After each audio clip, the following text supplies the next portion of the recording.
And when it arrives, I'll smash it with a hammer! Welcome to Ms. Mojo, and today we're counting down our picks for the top 10 voice acting performances that didn't have to go that hard. Number 10. John Cleese as Jean-Bob, the Swan Princess. Actor John Cleese lent his own distinctive English accent to King Harold in Shrek 2. Fine, pretend there's nothing wrong. La-di-da-di-da-di-da. However, it wasn't the first time he'd voiced an animated amphibian. 90s kids may remember his gloriously over-the-top performance in The Swan Princess as Jean-Bob the French Frog. Yes, the character is a total stereotype and the accent leaves a lot to be desired, but Cleese throws absolutely everything at the role. I have no friends, only servants, and they call me Your Highness. Number 9. Ian McKellen as the Toad, Flushed Away. The cast of Aardman and DreamWorks' collaboration Flushed Away is chock full of British acting talent, from Kate Winslet to Bill Nighy. Forget the ruby! As the one-time pet of the young Prince Charles, the Flushed Away antagonist has delusions of grandeur and a devious plan to destroy the city of Ratropolis. Surrounded by filthy rats in this joyless, sunless void. Number 8. Jeremy Irons as Scar, the Lion King. While British accented villains have become a cliché, Jeremy Irons' tones were just perfect for Scar. Oh dear, I've said too much. Since The Lion King shares quite a few similarities with Hamlet, the filmmakers wanted an actor with a Shakespearean pedigree to take on the role.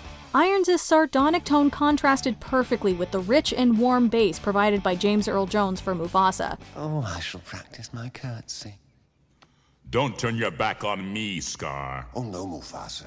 Perhaps you shouldn't turn your back on me. Number 7. Billy Crystal as Mike Wazowski, Monsters, Inc.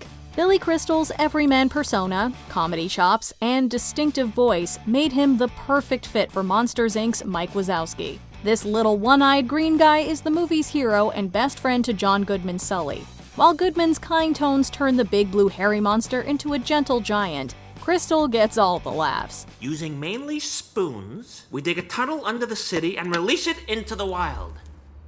Spoons. Number 6. Steve Carell as Gru, Despicable Me franchise. Every good villain needs a distinctive speaking voice. If the accent isn't British, then it has to be Eastern European?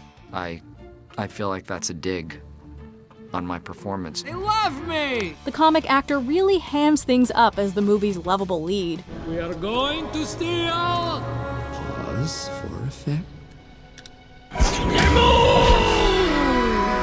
And thanks to Carell's seemingly endless supply of energy, there's not a single line that falls flat. Number 5. Jack Black as Po, Kung Fu Panda franchise. We know that Jack Black will always give everything he's got to any role he ends up in. However, there's something special about his role as Po. What is that noise you're making? Laughter? I never heard of it. Work hard, Panda, and maybe someday you will have ears like mine. The Kung Fu Panda franchise calls for more than funny dialogue.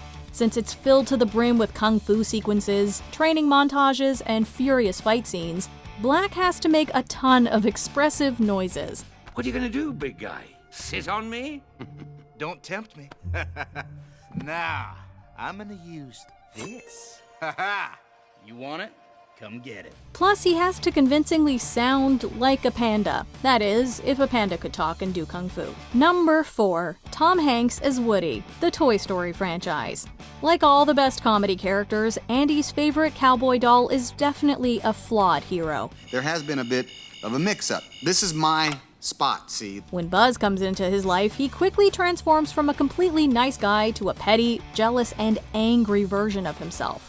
Hanks plays the contrast with great skill and humor. You are a toy! Thankfully, Hanks never holds back whenever Woody flies off the handle. He manages to keep the character on the right side of likable, even when he's totally in the wrong. Number 3. Eartha Kitt as Yzma, the Emperor's New Groove. Eartha Kitt was well known for being the beautiful and raspy voice behind Santa Baby. Let's see if you believe in me. At the turn of the millennium, she added a new iconic performance to her resume when she played Yzma. This act of highest treason has but one punishment: death. Gods! Take him away! And the actress made us love how eccentric the character was, no matter what sinister act she was trying to get away with. Thanks to Kitt's commitment to the role, Yzma was one of the most memorable characters in the movie. Number 2. Eddie Murphy as Donkey, the Shrek franchise. While the Shrek franchise is known for its irreverent comedy, one of the best things about Eddie Murphy's Donkey is how adorably earnest he is. I like that boulder. That is a nice boulder. Shrek's annoying travel companion has more to say than anybody else in the movies, and it's usually at top speed. Murphy's making us laugh at every turn by having Donkey chatter and sing his way through the story. Try a little tenderness. However, he also gets his share of emotional moments too. Whether we're laughing with the character or at him, Murphy's enthusiastic delivery completely wins us over. Number 1. Gilbert Gottfried, fiercest. The late Gilbert Gottfried made his mark as a voice actor by putting 1,000% effort into each and every role he got. Hiya, Tooch! He made a beetle in Thumbelina sound like a fully formed character. Additionally, you can count on hearing his voice as an insurance-loving duck for years. But Gottfried's most iconic voice role was Iago. Although he was just meant to be Jafar's talking parrot sidekick, the comedian went above and beyond to make him so much more than another bird. Nice shot, Joe! When I first came in, they had the script and I was just talking into a mic, and that's when I just started improvising.